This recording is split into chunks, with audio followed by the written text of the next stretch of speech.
Hello বন্ধুরা, দেখো আজকে দুপুরের লাঞ্চ মেনুতে আমাদের ছিল ঢ্যাঁড়সের ঝাল।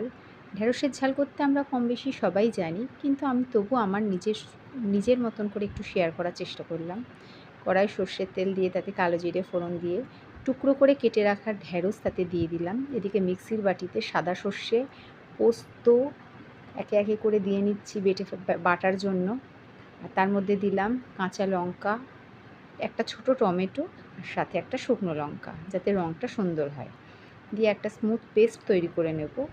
আর এদিকে ঢ্যাঁড়সটা ভাজা হয়ে গেছে, তাতে দিয়ে দিলাম নুন, হলুদ আর একটু সামান্য কাশ্মীরি লঙ্কার গুঁড়ো দিয়ে ঢ্যাঁড়সটা অল্প জল দিয়ে একটু সেদ্ধ হওয়ার জন্য রাখবো, এবং তারপর দিয়ে দেব ওই সর্ষে পোস্তর পেস্টটা।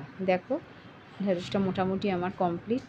কেমন হয়েছে দেখতে, আর খাওয়ার জন্য কিন্তু অবশ্যই আসতে হবে।